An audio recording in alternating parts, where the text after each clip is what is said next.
Velkommen til en samtale om recovery. Under overskriften kan vi klart afgrænse begrebet recovery, og hvordan kan man implementere det. Og det er selvfølgelig et spørgsmål, der er svært at svare på. Jeg tror ikke, at der er så mange herinde, der forventer, at vi har et klart svar på de to spørgsmål, når vi går herfra om time. Men man kan jo altid håbe. Og jeg tror i hvert fald godt, at man kan i hvert fald tro, at vi kommer herfra klogere på det spørgsmål. Og med nye tanker og nye idéer om, hvad det her begreb egentlig betyder for dem, der bruger psykiatri. Det er et begreb, som sagt, der er svært at forstå, det er svært at definere, og det er svært at implementere. Og for os, der er brugere af psykiatrien, er det ofte svært at forstå, hvordan det egentlig bliver brugt. Og det håber vi ved at tale sammen, både os fire på scenen, og jeg er et publikum i en time, tiden er allerede løbet, så der er kun en time tilbage,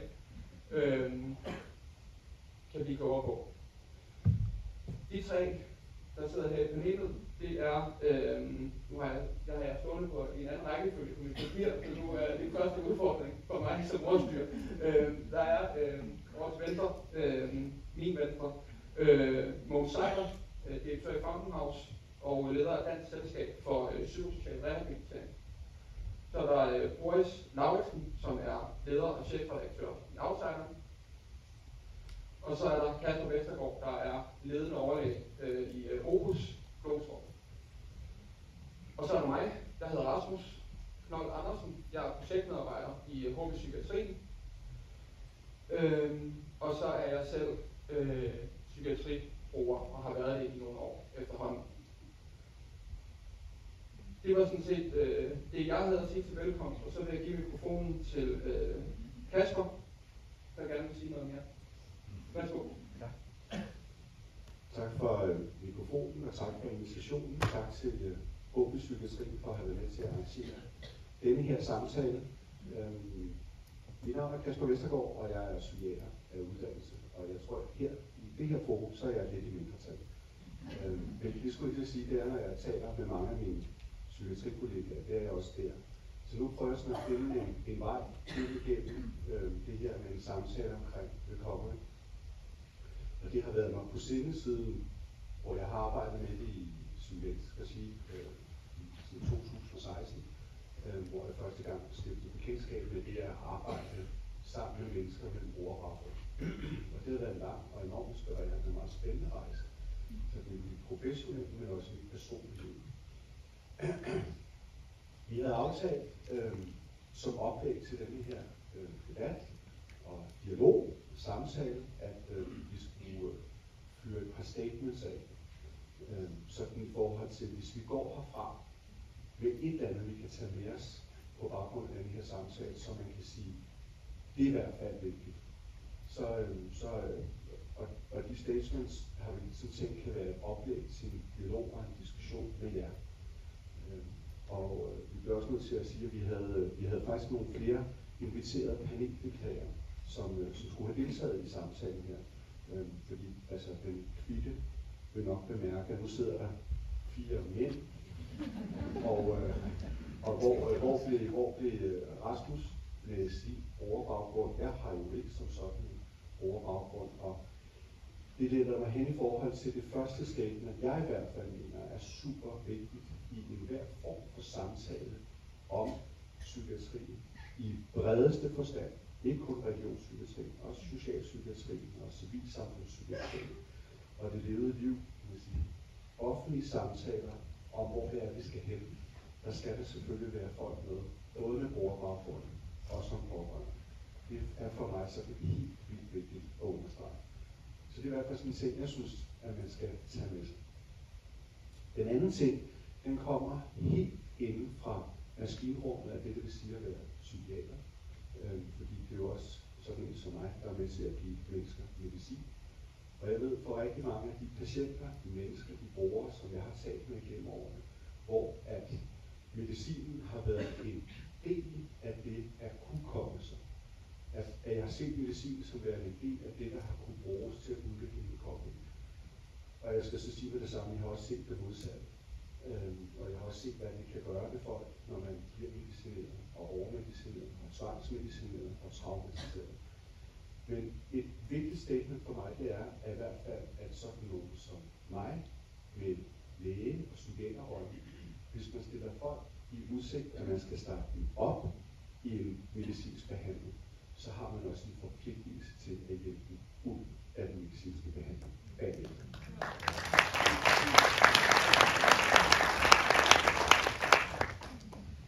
Ja, jeg hedder jo som sagt Boris og er leder og chefredaktør for Foreningen Aftegnet, som også er et magasin. Der har eksisteret i rigtig mange år og handler om at dele erfaringer fra psykiatrien under mottoet ser psykiatrien indenfor.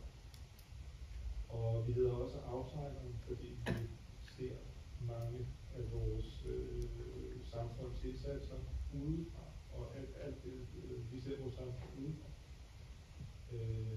Og jeg mener, ligesom Kasper, at det er, jeg går ud fra, at det er derfor, du mener, at brugerne altid skal høres. Fordi lige præcis det der sted er det mest kvalificerede sted. Det er dem, der modtager vores indsatser, dem, der har brug for hjælp, dem, der ved, hvad der er af mangler i vores samfund.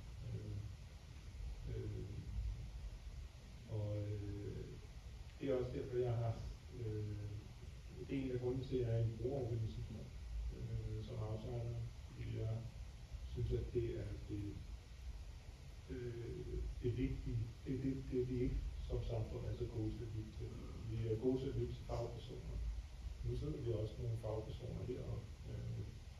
Så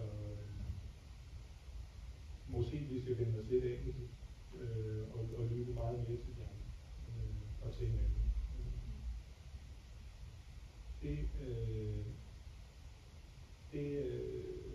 Det håber jeg kan repræsentere det panel. Vi har også talt med Aftegnerne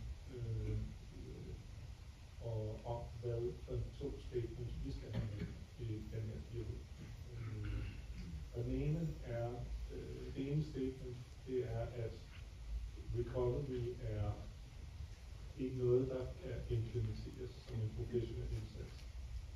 Og baggrunden for det er, at recovery handler i allerbredeste forstand om det at komme sig.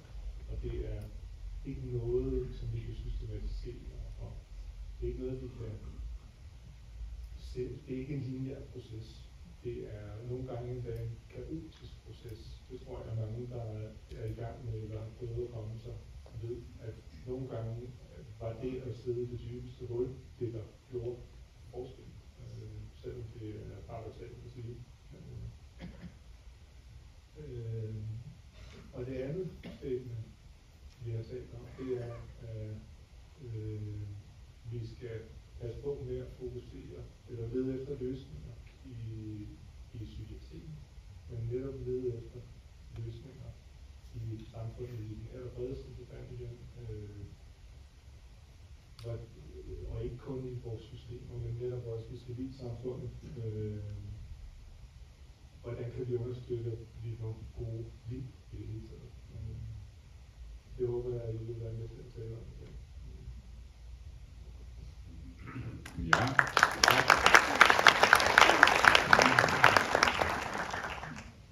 Ja.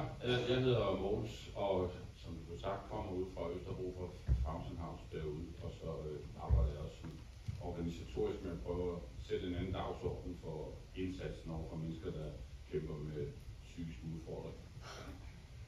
Jeg har også fået lov til at pege på 2 ting, og den ene det er, at jeg synes i høj grad, at hele den civilsamfundstilgang, der er mulighed for, den bliver undermineret af, at vi tænker meget i kommune og region. Og at det som jeg er optaget af også i min dagligdag, det er også, hvad jeg ofte går ud og siger, det er, at de mennesker, vi har med at gøre, vil ikke have det, vi vil give dem, de vil have det samme som mig. Og det er sådan set ikke særlig svært, at jeg er inspireret af en kvinde, der hedder Marianne Farkas fra Boston University, som jo er optaget af, at lad nu være med at lave alle mulige new public management målinger på, om folk lever op til det aftale, de har lavet med deres kommune eller med deres behandling. Prøv nu at se på, om de kan deltage i det lokale samfund, der hvor de bor. Prøv at lave nogle spørgsmål omkring, hvor mange af dem kan komme ned i de fællesskabsmuligheder, der nu engang er der, hvor man bor. Og jeg ved godt, at første gang Bill Anthony lavede en recovery-definition, der snakker man meget om, at det var en personlig rejse. Det tror jeg også, det var meget individorienteret. Nu er der kommet nogle nye versioner af at definere recovery, som går meget mere på, at det i høj grad er en proces mod det sociale, mod fællesskaber. Og der synes jeg også som leder af en NGO, at det er rigtig svært at se på mange af de mennesker, der kommer i vores hus, og der kommer ret mange i løbet af et år. Og høre de fortællinger, de kommer med, når de har besøgt kommunale myndigheder, kommunale væresteder, om de territorier, som medarbejderne dominerer, og hvor de definerer sig, hvad vi laver i det her hus, det er noget, vi har lavet på personalemøde. Og det tror jeg altså, man bliver nødt til at gøre op med, at selvom der er nogle af dem, der er i huset, der har studiegæld, og nogen, der ikke har, så er det ikke nødvendigvis dem, der har taget en uddannelse, der skal bestemme. Og det tror jeg på er vigtigt. Det er også, når jeg har mødt medarbejdere, der siger, Mogens, det kan man jo ikke komme og lave sådan om på. Jeg siger, det bliver vi da nødt til. Så siger det kan jeg simpelthen ikke klare, fordi du ved jo godt, at jeg er færdiguddannet. Og så er det bare, at jeg må sige, ved du hvad, kammerat, du er mere færdig, end du er uddannet. Fordi at den sociale arena, den er ikke til at styre fra et rådhus. Og det hjælper ikke, at vi sidder og laver pakkeløsninger og kaster dem ud til folk, hvis ikke de har været med til at skabe de muligheder, der nu er. Og det vildskab, der skal til i det, og den mangfoldighed, der skal til, det synes jeg godt nok, det kan være besværligt at løbe ind i de myndigheder, der skulle være med til at løsne lidt op for det kontrolsystem. Så det vil være hvis recovery virkelig skal leve, så bliver vi nødt til at have nogle helt andre dialoger med centralforvaltningerne. Og de skal have en helt anden tillid til, at de civilsamfund, der er derude, de er ikke en mulighed. De er en del af løsningen, men de skal også have nogle frihedsgrader, der gør, at man ikke konstant skal have en kommunal embedsmand hængende i rør, fordi man ikke har svaret på et eller andet spørgeskema, som ikke bruges til noget som helst. Det var den ene vej. Det var langt sted, men det er godt klar over. Det andet, det er, at jeg synes også, når man laver indsatser på det her område, så er det, som Kasper også på en fin måde fik sagt, så er det lavet ud fra nogle sundhedsparadigmer og nogle styresystemer, der er opvokset inde i sundhedssystemet. Og min gamle nu afdøde ven Benny Lima, han sagde, at vi lavede en kæmpe fejl, da vi nedlagde de mange ikke at vi nedlagde sengepladserne dengang, men da vi fik sagt til folk, at de skal have et liv uden for hospitalerne, det synes jeg i høj grad er vigtigt, så kom vi til at kalde det social psykiatri. Og der slæbte vi psykiatrien med ud i kommunen. I stedet for bare at sige til folk, at du tilfældigvis måske ikke tilfældigvis, har været indlagt i den regionale psykiatri og haft en mulighed for at få noget hjælp der. Det gør jo ikke, at du har nogle andre muligheder, andre rettigheder, end alle de andre borgere, der bor i den her kommune. Men du slæber den psykiatridiagnose med dig ind i så mange andre forhandlinger, som mange af jer måske godt ved, at det faktisk er med til at gøre livet meget mere besværligt, end alle andre borgere har. Og derfor tror jeg, at man må se på også den magt. Jeg sad lige og talte også under frokosten med en medlem af Folketinget, så siger, nu skal vi også passe på, og det er jeg enig i, at der ikke går krig i det her. Men jeg tror faktisk, det vil være lidt sundt med nogle håndgranater ind i sundhedssystemet, hvor at man ligesom vil lave nogle wake-up calls til sundhedssystemet, og så sige, at det kan godt være, at I har nogle gode idéer, når folk er indlagt, men det er nødvendigvis ikke de idéer, der skal hjælpe folk, når de bor hjemme i deres egen lejlighed eller i deres bosted. Det var 2 lange statements.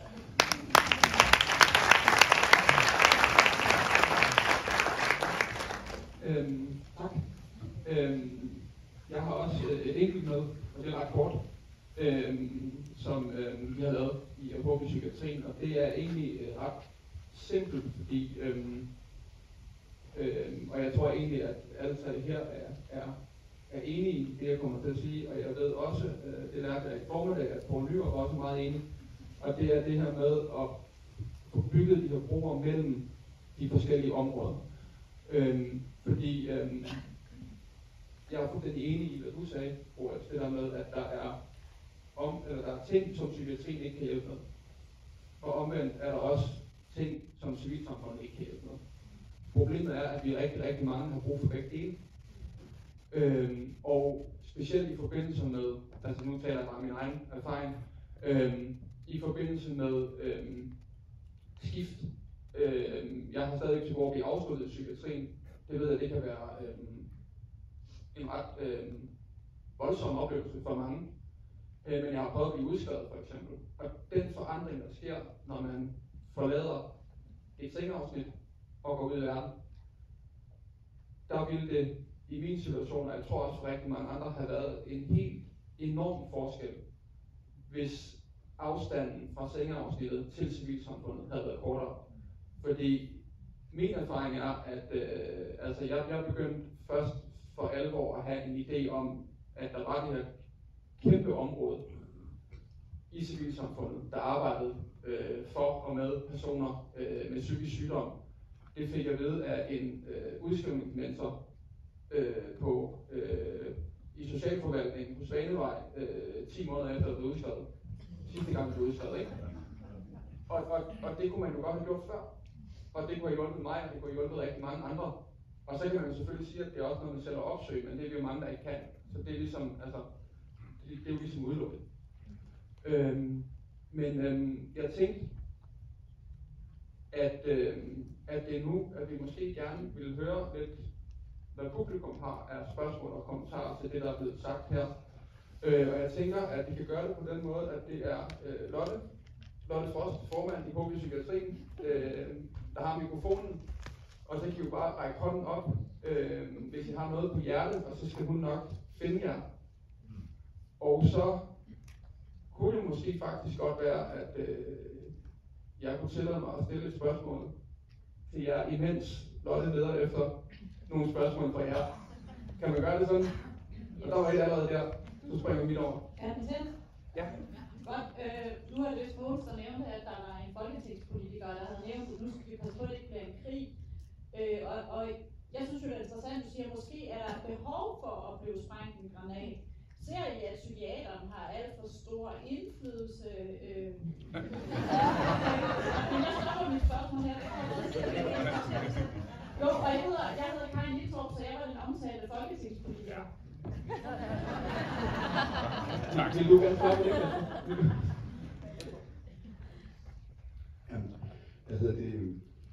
I alle de her diskussioner omkring, hvad der skal ske i en udvikling af de tilbud, vi har i psykiatrien, så er der for mig at se slet ikke nogen tvivl om, at lægestanden med psykiaterne i spidsen har haft sindssygt meget magt. Altså, og helt eksorbitant skæv indflydelse og magt. Og jeg har oplevet, at selv i konstruktionen af det, der kunne have været en helt vildt spændende og visionær 10-årsplan, så er det for mig at se det med stort set at være dikteret af Dansk Psykiatrisk Selskab. Så ja, det synes jeg absolut, vi har. Og der bliver nødt til at være et opgør med den magtstruktur. Og det jeg oplever, det er, at politikerne på Christiansborg, de tør ikke, fordi så kommer Lægeforeningen og kritiserer det. Og det bliver I nødt til som politikere også simpelthen at sige, hvis vi skal have gang i en psykiatri, der skal bevæge sig, og når jeg taler psykiatri, så taler jeg virkelig bredt, altså det hele, ikke kun regionspsykiatri, jeg taler det hele, så bliver vi nødt til at få nogle andre tanker og visioner på banen. Og det er ikke nødvendigvis Dansk Psykiatrisk Selskab, der står på dem.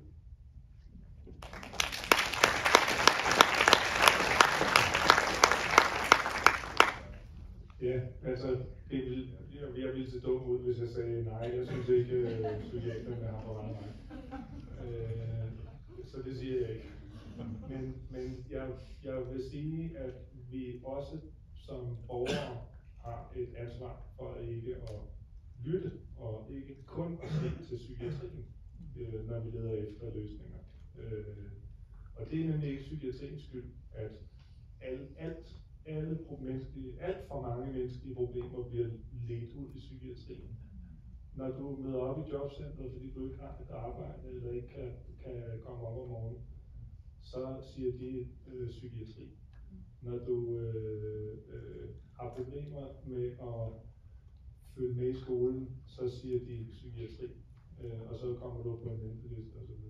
Måske hvis vi som samfund, som borgere, forældre, pårørende, siger, hvad med noget andet end psykiatri lige nu, fordi det er faktisk ikke derfor, jeg er arbejdsløs. Det er ikke derfor, det er ikke det, der kan løse mine ensomhedsproblematikker, eller hvad det nu er. Så jeg vil sige, jeg er bange for håndgranater, og jeg er bange for at diskvalificere andre.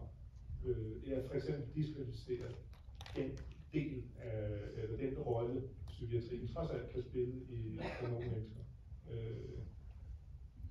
Men lige nu er vi nødt til, så jeg vil egentlig hellere fokusere på alt det andet, vi har brug for en psykiatri, for at mindske behovet. Der er lidt spørgsmål hernede fra. Jeg tror faktisk på, hvad du siger, Mogens. Det der med at smide håndgranater. Undskyld. Jeg gentager. Det lyder jo voldsomt med at smide håndgranater, men det er jo selvfølgelig i overført betydning, og den tror jeg også på. Og hvorfor nu det? I næste uge skal jeg prøve at hjælpe 2 videre i livet. Det nævner selvfølgelig ikke andre adresser, ikke? De har prøvevalgt, og jeg er selv entreprenør og har det vanskeligste ansat. Hvor vil tilknytte en socialøkonomisk virksomhed, og skal i næste uge igen en anden frivillig ulønnet. Og min erfaring er nogle gange, den er barsk. Det er derfor håndgranaten, den er fin. Det er, at du skal ikke være bange for, at vi skal være hyperafhængige af hinanden i systemet. Nogle gange, og der kan I sige, Skjern Kommune, det bliver nævnt i formiddags, der er en hospitalsafdeling i Aarhus. Den laver det helt anderledes. Den er velfungerende. Det er bare sådan nogle solstrålehistorier ind i det hele. Men min erfaring er nogle gange, glem hele systemet. Glem alle regler. Prøv en alternativ. Der er noget, der hedder Canvas-metoden. Det betyder, og den skal jeg i næste uge gøre. Ja, den skal jeg gøre i næste uge med de der 2 udsæt. Du ringer på en virksomhed, som jeg ved det. Kan du tage Petræer, nu skriver jeg bare nogle navne nu, kan du tage Petræer og Peter med ind her? Jeg skal nok støtte dem som mentor, ulønnet, hele vejen igennem. Og jeg har bare erfaring for med, at nogle af dem der ikke hænger sig i alt det der, har modet, visionen, hvilken arrangementet kalder det empatien. Det er nogle af dem, der nogle gange har størst succes med det. Kig på Danfoss, Grundfos, de har afdelinger kun for handicap. En IT-virksomhed i Ballerup. Det ene autister, de er super intelligente, de kan bare ikke være socialt. Og sådan kan jeg blive. Så jeg støtter dig, hvor du siger, den håndgranat der, det er ikke altså noget med, at jeg skal lave revolution og væk hele systemet. Det gør det anderledes. Det vil du gerne svare på?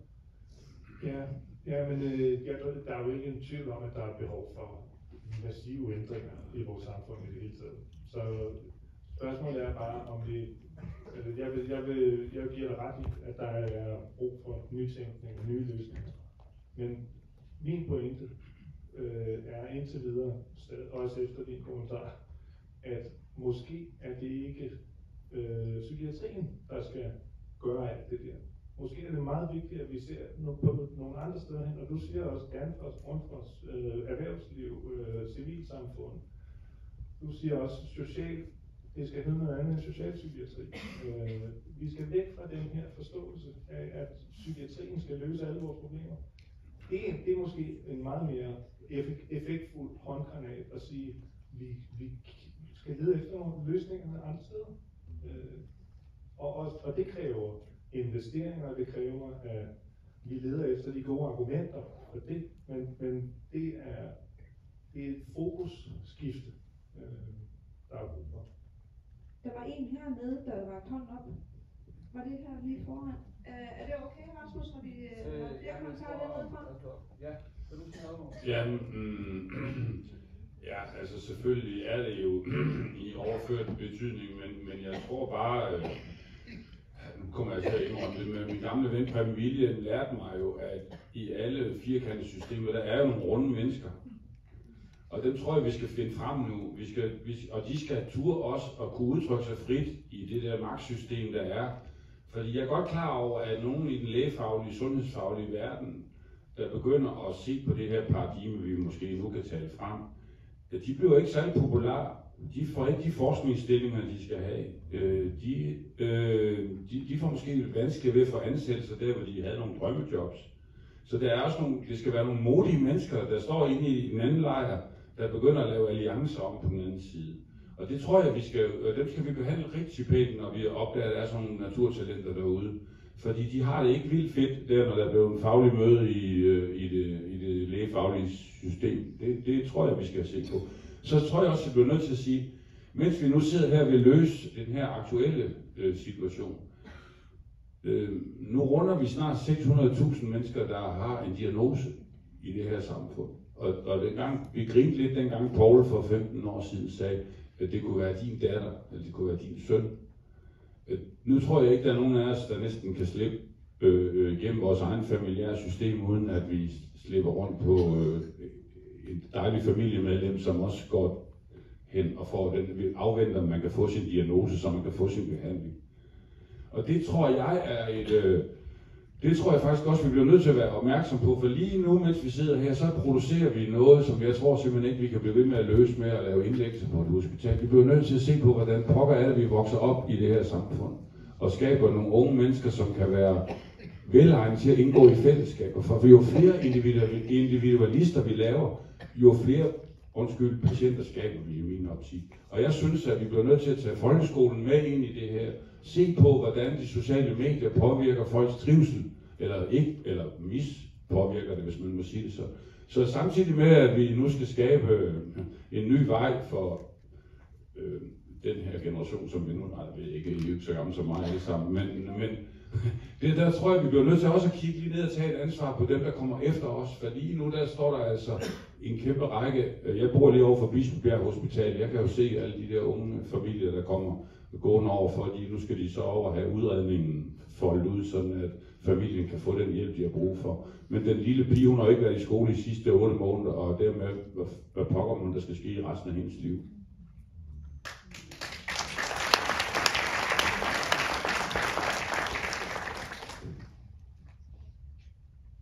Angående recovery, så blev der sagt, recovery, det er, at man får lidt hjælp for at komme over sygdommen. Det er ikke det, det handler om. Det er, hvordan man kommer over den psykiatriske behandling. Jeg har kun dårlige erfaringer med psykiatrien og den psykiatriske behandling, fordi de ser kun anatomi og fysiologi. De ser ikke mennesket. Den psykiatriske behandling, jeg fik, den var bare så både fysisk og psykisk voldelig. Så hvordan kommer jeg over det? Det er jo... Ja, der sidder en psykiater dernede.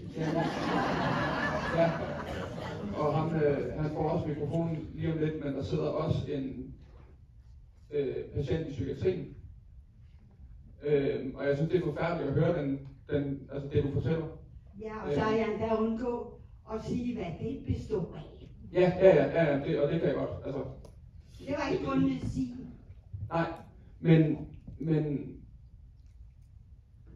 man kan ikke, jeg tror, at når vi taler om recovery her, så taler vi ikke kun om dem, der ligesom dig har oplevet noget forfærdeligt, som du aldrig burde have oplevet. Vi taler også om recovery for os, der har oplevet op- og nedture, men dog trods alt har været i en psykiatri, der faktisk har hjulpet. Fordi vi findes også. Og vi kan ikke tale... Nej, det vi kan ikke tale om... mig, de døde. Vi kan ikke tale kun om den ene side af sagen. Jeg synes, det er helt forfærdeligt, det du fortæller. Men vi er også bare rigtig mange, der har oplevet noget helt andet. Og vi har også brug for at komme videre med vores liv efter afslutningen i psykiatrien. Vi har også brug for recovery. Jeg vil bare have retten til at passe mig selv. Det kan jeg fandme godt forstå. Det har jeg ikke engang lov til. Nej, og det er jo forfærdeligt at høre, og det burde du også have den ret. Jamen, det har jeg ikke. Nej, ja. Og det er ikke fordi, jeg render rundt og gør mærkelige ting, eller siger mærkeligt, eller opfører mig mærkeligt. Det er ikke derfor. Men de slipper aldrig en. Og det der kors, man får lagt på af en psykiatrisk diagnose, det vil følge også ens børn og børnebørn i 7 generationer frem, før at man har en chance for, at det bliver slettet. Ja. Fordi sådan er reglerne inden for det offentlige. Det bliver aldrig slettet. Og det kunne godt være, at man skal begynde at se på, at psykiaterne også i høj grad fejlbehandler folk. Ja. Jeg siger, så hænger man på sådan en diagnose. Oprigtigt mange tak for din kommentar. Jeg tror, jeg har svaret det, jeg kan svare på det. Jamen, jeg har ikke mere at kunne sige. Nej, så siger jeg bare tusind tak.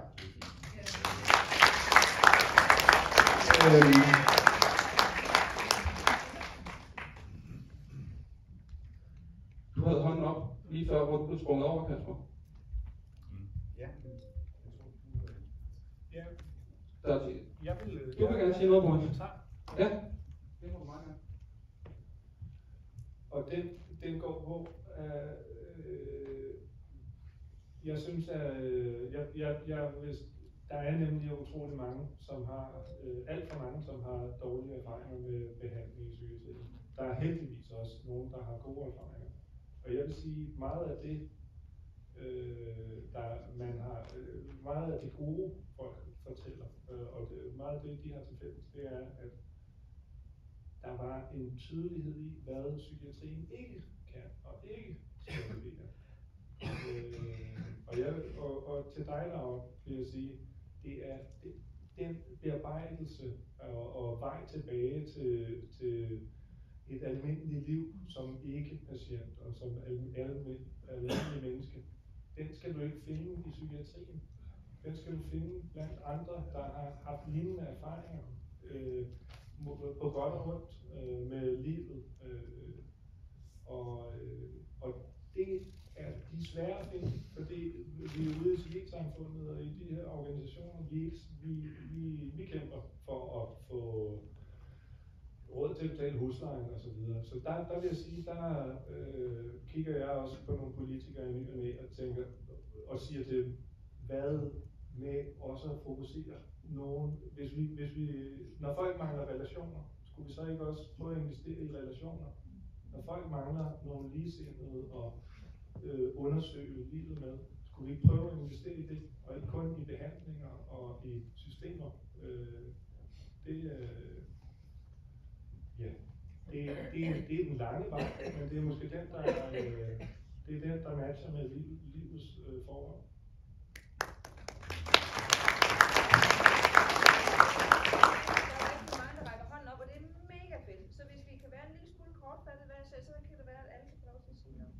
Alle. Meget kort, uden at rejse mig. Jeg tænker som bruger, at det meste af vores liv er jo uden for den psykiatriske behandling og indlæggelse og sådan noget. Det meste af livet er jo i livet. Og der hvor jeg har oplevet, jeg har fået vældig gode behandlinger, som jeg også tilslutter dig, at jeg ved ikke, hvad jeg skulle have gjort, hvis jeg ikke havde fået den kvalificerede behandling på et psykiatrisk centrum. Men der hvor jeg manglede, hvor der mangler en brist, det er både før og efter alle de fantastiske ressourcer, som er til rådighed for mennesker som mig. Og finde ud af det. hvor jeg ville måske tænke, at måske går man til sin læge, hvis man har det dårligt. At det ville være fedt, hvis den praktiserende læge kan sige, ved du hvad, her er en liste over ting, eller du kan få en person, du kan ringe til. Det samme med, når man er sådan udfaser måske den mere intensive behandlingsforløb, så kom jeg selv til at opdage i Ballerup, at der var en recovery-skole. Der var ikke nogen af psykiatrien, der sagde til mig, ved du hvad det er? Nej. Og det må jeg nok sige, det er jo det, der ligesom giver livet. Fordi recovery jo er noget som en dagligdag og liv og sådan nogle ting. Med piller, ja. Og medbehandlinger, ja. Men vi har brug for lidt hjælp, som du også sagde, vi kan have svært ved at opsøge det selv. Jeg tror, vi er nødt til at have de lægelige personale til at være mere opmærksom på det. Og hjælpe os i gang.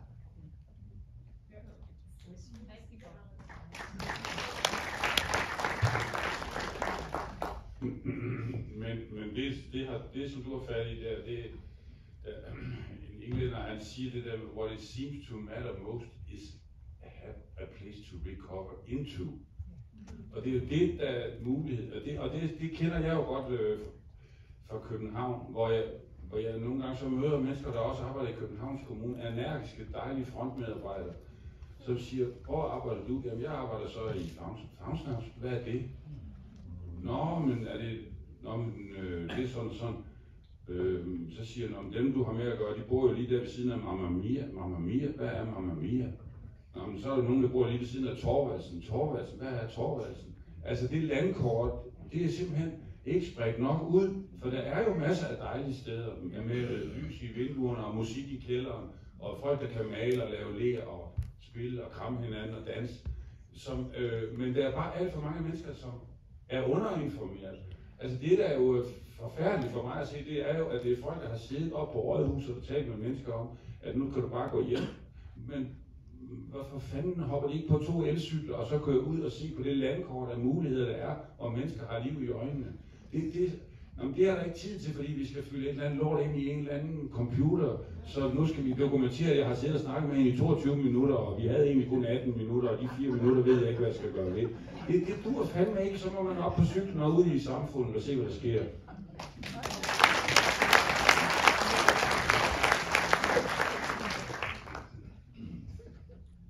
Hvis jeg knytter en kommentar, fordi jeg taler jo selvfølgelig kun på egne vegne. Jeg taler ikke på vegne af psykiaterne, og slet ikke Dansk Psykiatrisk Selskab. Jeg var medlem i gang. Jeg stillede faktisk op sidste år og kom med i bestyrelsen, og jeg havde 3 ting. Jeg sagde, jeg synes, vi skal lave en psykiatri, der er baseret på basale menneskerettigheder, som det er beskrevet, og WHO har lavet et rigtig fint stykke arbejde. Lige præcis omkring det her med rettigheder, som bruger i psykiatrien. Og så sagde jeg, at jeg synes også, det er vigtigt, at den skal være transparent. Det vi laver og gør, det skal være transparent. Og så må det også gerne være evidensbaseret, hvis man kan det. Men det kan nogle gange være svært. Jeg vil sige, når man skal tale recovery, så er forventningen til systemet, hvis de er alt for høje, så er det som mig. Jeg har jo haft muligheden for at arbejde sammen med folk med brugerbaggrund siden 2016, og har ansat en af mine tidligere brugere, han er nu min kollega, og vi arbejder i samme enhed. Så på den måde, hvor at processen er personlig, både som bruger, men også som behandler. Fordi man skal jo forstå den, og man skal leve den i sin praksis, før man kan ændre sin gerning. Og det indgår bare ikke i medicinstudiet. Og dem af jer, som var med nede og se det oplæg, som, Hertz, hun havde med de her... Susan. Hun beskrev lidt omkring, hvordan nogle af de her unge medicinstuderende jo har haft sådan nogle totalt traumatiserende oplevelser af at komme ud i et åbenlyst, svært, dysfungerende psykiatrisk behandlingssystem. Og så tænker man, hvis de sådan behandler deres medarbejdere, hvordan er det så at være bruger? Altså, en sige pårørende. Så den proces er noget, der skal sættes i skub. Og det er svært. Jeg har ikke nødvendigvis løsning. Jeg tror, en del af løsningen, det er det her med at blive ved med at skubbe på. Det vil man hele tiden insistere på, at brugerstemmen og pårørendestemmen skal høres og skal bringes med ind. Fordi når den enkelte læge og når et helt kuld af medicinstuderende bliver præsenteret for, hvordan man også kan gøre den psykiatri. Der er mange gode steder. Altså Christian og Anders, de 2 heroppe fra Randers, som vi hørte om, dem har jeg et fint og hjerteligt samarbejde med. Og de havde sådan på et tidspunkt i en af deres oplæg, så havde de en pointe omkring, at deres tilgang til at arbejde, det var sådan til det, de kaldte for, det skal ikke lyde arrogant, men man kalder sådan psykiatriaminer, altså folk, som har depressioner eller sådan svære livskriser. Og så vil jeg sige, jeg sidder i en enhed, hvor jeg arbejder sammen med unge, som har en psykose, det man ville kalde for psykiatriaminer, altså de store, tunge, nogle af de lidelser, der virkelig kan forstyrre rigtig mange ting og være en kæmpe hæmsko. Og jeg siger, det er jo præcis de samme grundlæggende principper, jeg lægger til i forhold til behandlingen. Det handler om fællesskaber. Altså, der er ikke nogen, der heles alene. Vi heles i fællesskaber, kan man sige, og vi fødes ind i fællesskaber, så vi har brug for de der fællesskaber. Og psykiatrien er ikke løsningen på fællesskaberne. Altså slet ikke, vi skal se andre steder hen. Og så skal man, jeg tror også engang, at man skal sige, at den her lægepsykiatri har sejret af helvede til.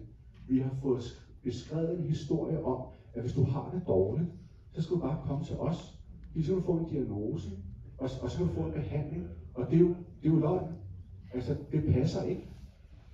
Jeg kan godt sige det, som det er. At der ligger også en gang, men tror jeg, i vores samfund, sådan en forestilling om en eller anden form for quick fix. Så hvis vi skal tale recovery, så skal vi også tale omkring, hvad er det for et samfund, vi har, og hvad bliver der den sociale matrix. I stedet for at folk de siger, jeg har det dårligt, men har du fået talt med en psykolog? Og så sådan skal vi sætte os ned og snakke sammen. Altså, at vi holder det tæt på hos os selv, og ikke altid skal have en forventning om, at man skal gå et sted hen. Og dem, der tror, man kan gå til psykiatrien og få en løsning på det der hiv, altså, vi lyver, og så står de i 7 lang tid og venter. Nogle gange i 3 år for at komme til at få en samtale, der måske varer 30 minutter, og så går man ud derfra, og så sådan og hvad så nu? Altså al den tid, der bliver spildt på historien om, at psykiatrien har løsningen på det hele. Løsningerne på det her med, at der sker mistrivsel, vi har i samfundet, det skal vi jo finde i os selv. Og det skal vi finde i den måde, vi har struktureret vores samfund på. Vi bliver nødt til at kigge ind af os. Og så være, hvorfor går det sådan her? Hvorfor har børn og unge det så svært? Det er jo ikke psykiatriens skyld, men vi har bare en idé om, at psykiatrien skal løse det. Og det fjerner simpelthen fokus væk fra noget, jeg synes, der er en mangelvare i denne her diskussion og debat.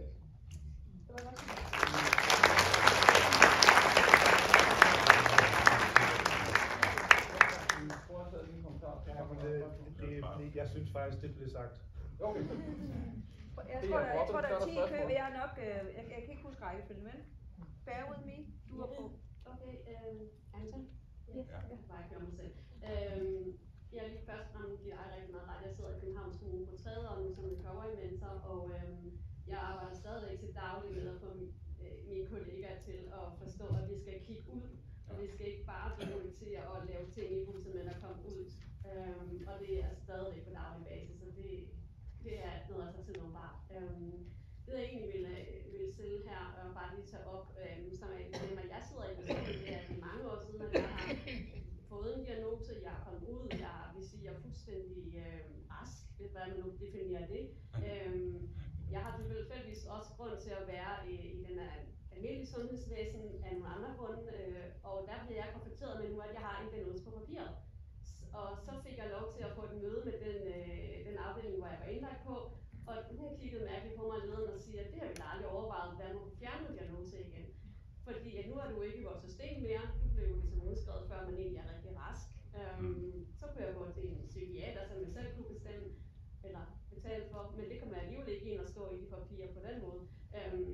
Så apropos det der recovery-begreb, altså jeg kan godt lide at have det med mig, men det sætter også bare nogle benspænd, når man godt vil ud og leve livet. Så hvordan slår man af med det igen? Ja. Så vil den går med.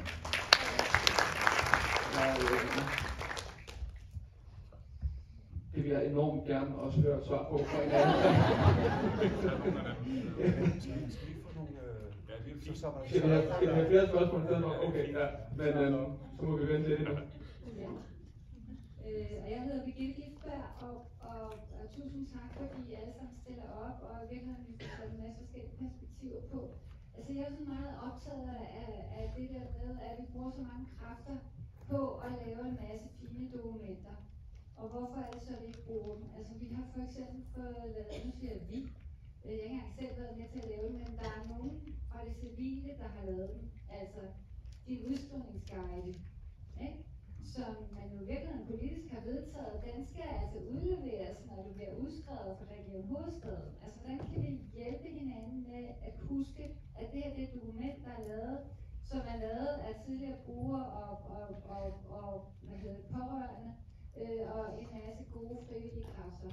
Og vi har en god guide til godt hverdagsliv for dig, der er tidligere eller nuværende bruger, og også i forhold til pårørende. Altså 3 sindssygt vigtige dokumenter, som er skrevet på baggrund af levede erfaringer på en eller anden måde.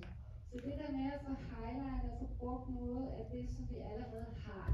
Der er lige lavet rigtig godt materiale i forhold til peerpartnerskabet, og det, som der er lavet i forhold til kommunerne, i forhold til peergrupper, hvor det er peergrupper, hvor der er ledet af tidligere brugere.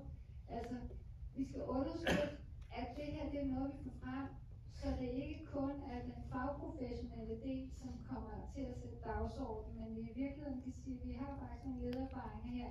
Hvordan får vi sat det i spil? Så er der hele det med, hvordan når vi er i vores eget liv derhjemme, siger vi overhovedet goddag til dem, vi møder på vores vej. Det er Susan Harp i en nødskal, det her. Siger jeg goddag, eller siger jeg ikke goddag? Jeg siger goddag til dem, jeg møder der, hvor jeg bor. Og nogle bliver helt forskrækket, fordi de skal lige kigge op på telefonen. Vi sover faktisk ikke. Der er rigtig mange, der ser hinanden gennem telefonen. Så bare det at fortælle om, hvordan er det, vi siger hej til hinanden. Kan jeg overhovedet huske naboens navn? Det vil være en del af det også at blive en del af et fællesskab. Og det tænker jeg, det her det er helt almindeligt menneskeligt. Det skal vi alle sammen huske hver dag. At det kan måske forebygge, at der er nogen, som pludselig bliver meget alene. Også både når man er på vej til at blive skrevet indlagt, eller når man er på vej ud. Altså se hinanden i livet, i hverdagen. Hvor mange flere skal vi have? Vil du have flere? Skal vi tage et tredje spørgsmål, og så prøver vi at svare godt, på de 3. Det var helt i den orange derhenne. Tredje sidste på samme række. Den var. Ja. Værsgo. Så skal jeg simpelthen huske, at nu er vi alle mulige andre steder hjemme. Men er super inspirerende at høre. Jeg tænker på, nu taler vi om psykiatrien, og psykiatrien bredt, sagde du Kasper, og alligevel kommer måske meget til at tale om hospitalspsykiatrien. For jeg er enig i, at jeg ikke synes, det skal hedde socialpsykiatrien, men det her sociale svar, som Benny Lima jo har været rigtig god til at pege på, som andre typer af svar, bor jo faktisk på rigtig mange socialpsykiatriske bosteder. Så kan man have alle mulige kritikker af dem, men der er faktisk potentialer for at dele hverdagsliv med brugere, og se på tværs af diagnoser, og gå til dans og lave fællesskaber, og udvide de her landkort sammen. Og det kunne jeg godt ønske mig også fylde noget mere. Nu er temaet i dag, der om socialpsykiatrien, den forsvinder lidt. Det er ikke sådan helt samme værdig stemme. Måske er det noget at gøre med, at det er beboede pædagoger. Det er primært socialpædagoger, der arbejder på de her bosteder. Det har jeg også savnet i dag. SF, så er det igen. Vi taler om fællesskaber og relationer, og det er fede arbejde, som Anders og Kasper laver, som jeg synes er super vigtigt, men som jo også faktisk er spejlet på rigtig mange socialpsykiatriske bosteder, der er ildsjæle. Så det var bare lige sådan en indspark. Tak.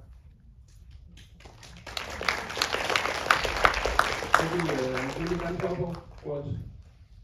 Spørgsmålet er, om vi skal samle flere spørgsmål op, eller om vi... Jeg tænker, at... Jeg tænker, at vi tager og prøver at give nogle svar på de her 3 spørgsmål. Så er der i hvert fald en chance for, at jeg kan huske, hvad der er spurgt om. Ja, nogen skal jo. Hvis vi starter ude i København Kommune, det er jo et paradoks. Altså, det kan slet ikke give mening. De fleste mennesker får man en influenza, og så mens man har den influenza, så siger man, nu er jeg ligesom syg af min influenza, så bliver man rask. Og så er man jo ikke influenzaer.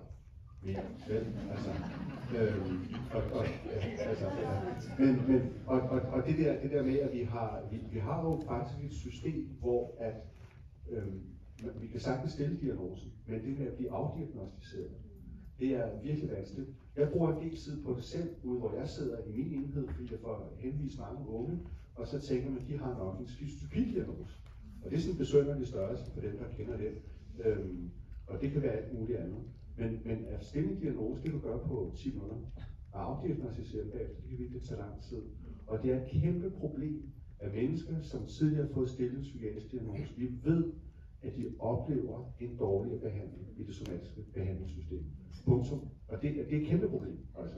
Og så kunne man godt komme ud hos en privatpraktiserende og få fjernet sin diagnose, men vedkommende har ikke billet ind i SP, som er det system, vi bruger i Region Hovedstaden.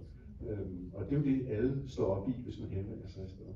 Så for mig at se, så er det sådan en menneskerettighedsstørrelse, hvor vi har forsømt det, og som der behandles, fordi man skal have ret til ligesom at sige, hvad vil man gerne disclose?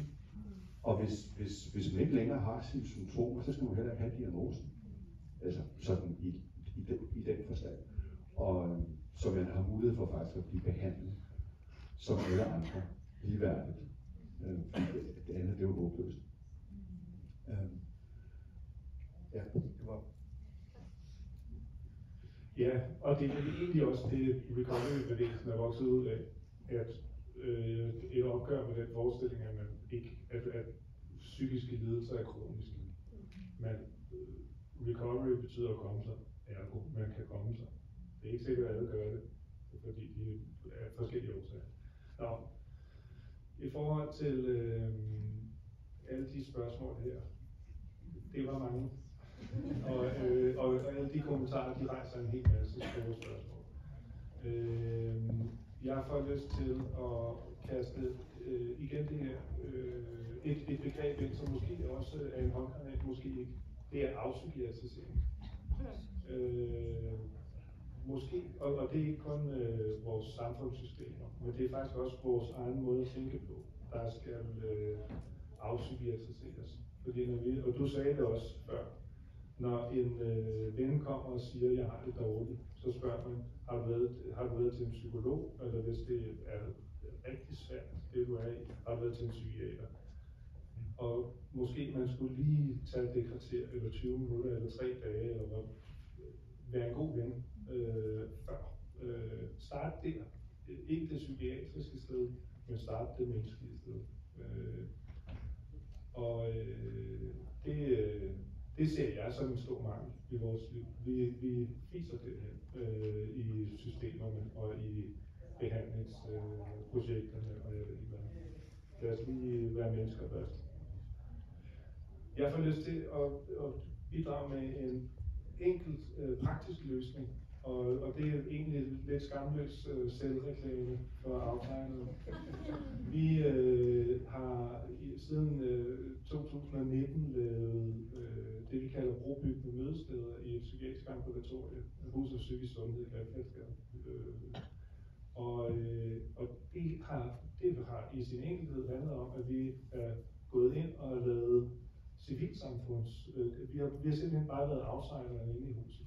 Så når folk er trådt ind i vores mødested, så har vi sagt velkommen til civilsamfundet. Her er du ikke patient.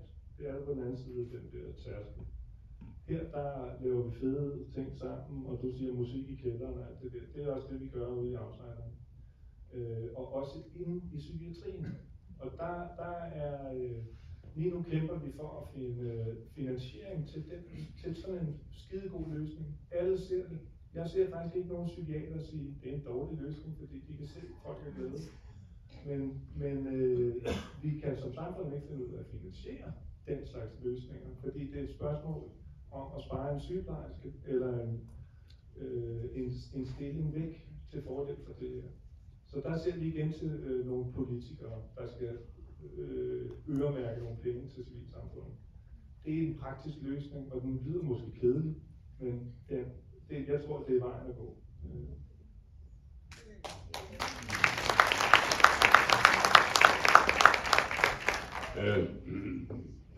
Jeg tror, det er vigtigt, at hvis man sådan skal sige, i 46, da brugerbevægelsen tog fart i USA, der lavede man jo et citat, som var meget moderne for 20 år siden. Og hvad var det? Nothing about us without us. Det lyder jo, hvorfor? Det er jo sgu da ret almen. Men det er jo lige netop det, der sker, at sådan nogen som mig og sådan nogle uddannede banditter, vi har jo enormt mange ambitioner på de menneskers vegne, som vi gerne vil hjælpe. Og det tror jeg bare er enormt vigtigt, at her er det altså afgørende, at man har nogle kommunikationsfora, der fungerer. Og det tror jeg er med til at skabe en distance. Jeg har lige snakket med en medlem i Fountain House, som fortæller mig, at vedkommende var ude på et aktivitetssted sammen med en anden borger. Og så, hvad fanden skal vi lige? Skal vi drikke en kop kaffe? Skal vi godt. Og kan vi ikke til at spille ludo? Jo, det kan vi. Men vi skal lige have det låst ud. Hallo? Vi skal lige have fat i en af dem, der får penge for at være her. Så låser vi lige ludo ud. Jeg tænker bare, hvad fanden har man slås med studiegæld, hvis man kan finde på at låse ludo ind? Altså, det er jo fordi, det er jo selvfølgelig en mikro-ting. Men tænk så, hvad der er af andre styresystemer, hvis man kan finde på at låse ludo ind. Men det er jo, der skal man jo have en vis faglig refleksion, man går hen til sine ledere og siger, nu er det givet med nøgler, nu er vi fandme slut med den slags handlinger her i vores system. Man kan jo ikke alliere sig med de mennesker, der kommer så et sted, hvis man kan finde på at låse ludo ind.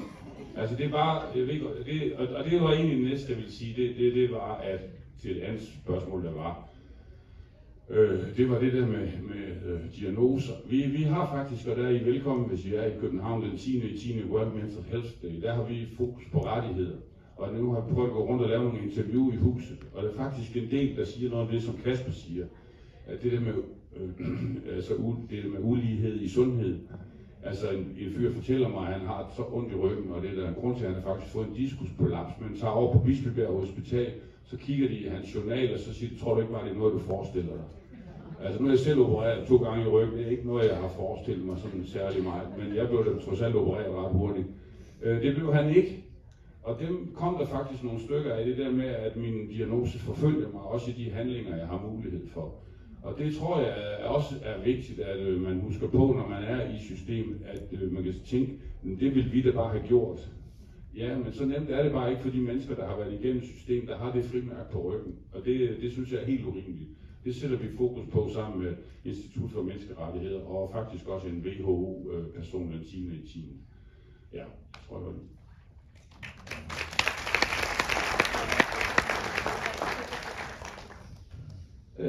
Det var ikke så længe, så vi løbet op for tid. Men jeg tænker, at 2 spørgsmål mere måske, og nogle svar. Så tror jeg også, at vi når det noget efter, vi skulle have nået det, men ikke så meget. Har du nogle kommentarer, Rasmus, til noget om de ting, der bliver sagt? Nej, altså jeg hørte, jeg synes det var meget fedt at høre de spørgsmål herovre. Det er ikke noget, jeg selv har oplevet, men ikke i den sammenhæng. Altså ikke, hvor det sådan har været en begrænsning. Men jeg kender det godt selv, at jeg skal have forlænget mit ressourceforløbsydelse i jobcentret efter 2 år. Ressourceforløbet startede, og jeg husker det tydeligt, jeg husker ikke et ord fra mødet. Det eneste jeg kunne huske på, jeg havde ikke nogen strømper på, de blev konfiskeret. Og min arm var brækket, og det foregik i et af mødelokalerne på afsnit 270W, lukket afsnit på Frederiksberg. Grunden til, at jeg får tilkendt det her forløb, det er fordi jeg har stress. Og det står der stadigvæk nu, og nu skal jeg have det forlænget. Og det er jo klart, det var jo ikke det, der var i vejen med mig på det tidspunkt. Så har jeg i hvert fald haft stress i, det ved jeg ikke, siden jeg var 5. Og det er jo også et eksempel på det med, at de der diagnoser, de kan forfølge en. Og det kan de gøre på forskellige måder. Og uanset hvad. Og den er også blevet altså slettet. Jeg har diagnosticeret med bipolar lidelse nu, men der står stadig, at jeg har stress i jobcentret, ikke?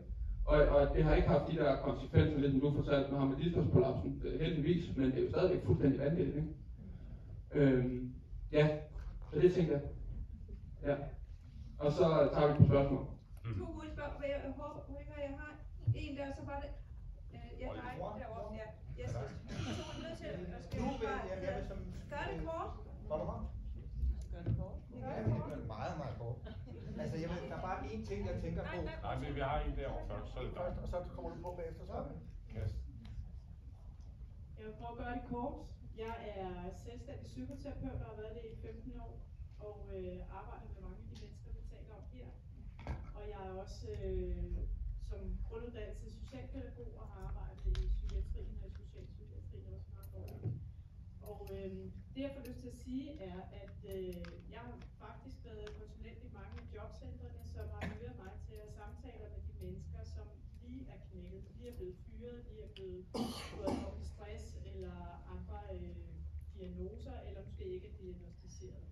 Og det, der er helt tydeligt, der hjælper, det er at blive kigget på med kærlige øjne. Blive set som den, man er. Få hjælp til, hvilke ressourcer man har. Få sat en hverdag sammen, hvor man ikke er ensom, og hvor der er brug for det. Det er noget af det, der hjælper rigtig meget for, at folk ikke ender i psykiatrien. Det er også skoler, jeg arbejder på, hvor man samler børn op, når der begynder at være problemer, og samarbejder med, hvordan familien skal gøre det hjemme, hvordan skolen skal gribe det an. Det er noget af det, der skal til. Jeg er også tilknyttet et bosted, hvor man har voksne med diagnoser og misbrug. Og noget af det, der jo sker her, er, at når de er fuldstændig rablende gale, og ikke kan holde sig selv ud mere ved dø, og vil indlægges, så bliver det måske indlagt et døgn, indtil de har så stor stoftrang, at de vil ud igen. Flere af dem lever ikke mere. Enten på den måde, at de har taget så meget skade af de stoffer i deres hjerner, eller også har de taget deres eget liv. Og det man misforstår i den her forbindelse er, at når man er på stoffer, så har man også brug for nogen at tale med. Man har også brug for en terapeut eller andre, der sidder og kan tale med. Og det er overset. Derfor kan de ikke blive stoffri, fordi de kan ikke holde ud og mærke sig selv. Og jeg synes, det her handler også om en faglighed, hvor faggrupperne skal respektere hinanden. At der er for eksempel rigtig mange psykoterapeuter i Danmark, som er rigtig gode til faktisk at selv leve et liv, hvor man har været, selv har været ramt af forskellige ting, og kan møde de her mennesker med kærlige øjne og selv vide, hvordan det er. Dem har vi også overset, og med stor respekt for hinanden. Psykiatere, læger, sygeplejersker, alle os, der kan det her, socialpædagoger, at vi samarbejder meget mere bredt om at få folk ud i lokalsamfundet, der har brug for os alle. Ja.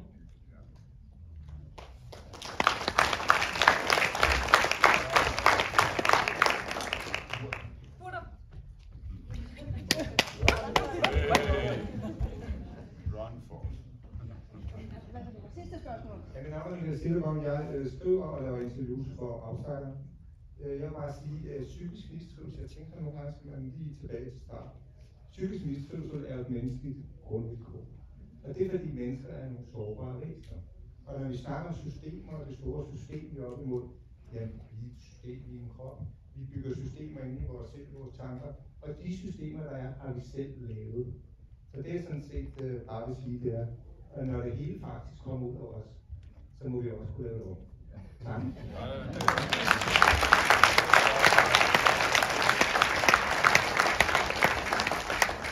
Tusind tak. Er der nogen, der vil følge op på den? Du gør noget, når han siger det. Vi laver det om. Noget vi slet ikke har været inde på. Ja, altså tiden går lige nu.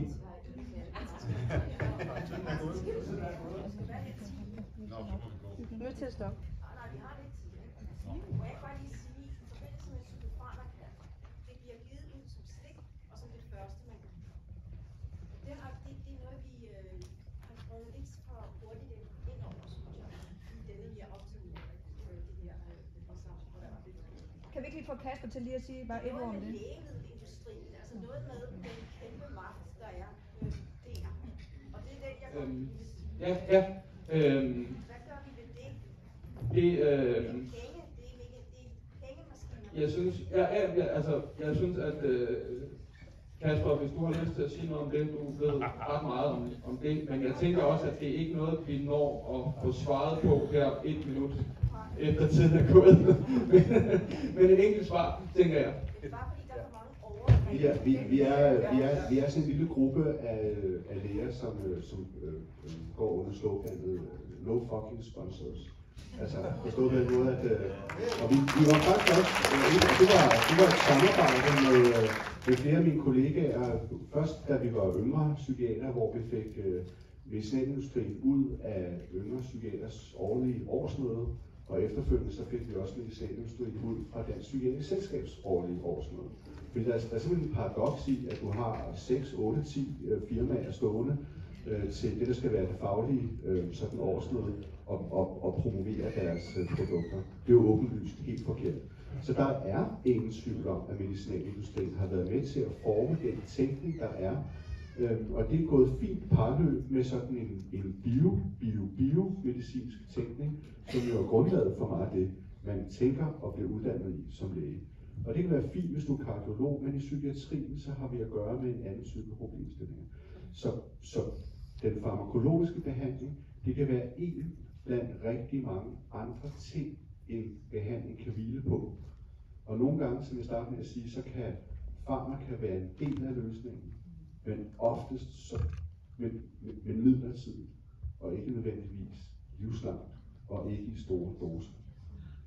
Og det er jo en individuel afvejning, og det er noget af det, der ligesom foregår i møde mellem den enkelte bruger og læge. Men man skal være opmærksom på, at der er en magtstruktur i det der. Og jeg er helt enig. Altså man bliver nødt til at forholde sig kritisk til det. Og til det skal man også sige, bæltefiksering og elektrochok. Lige så slemt.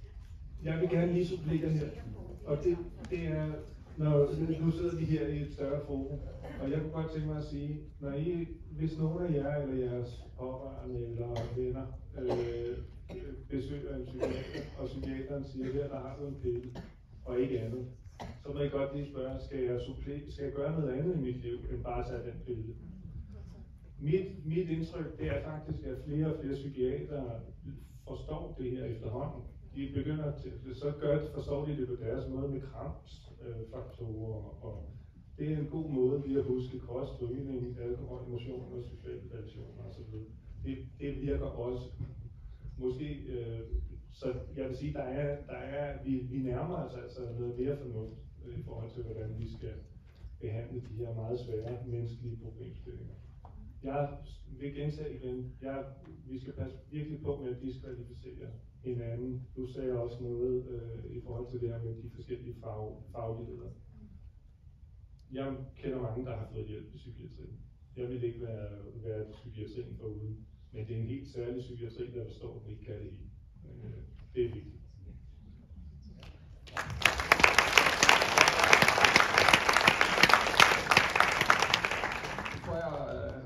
Jeg tror, det var det, vi nåede. Tusind tak, fordi I kom, og tusind tak for alle spørgsmål.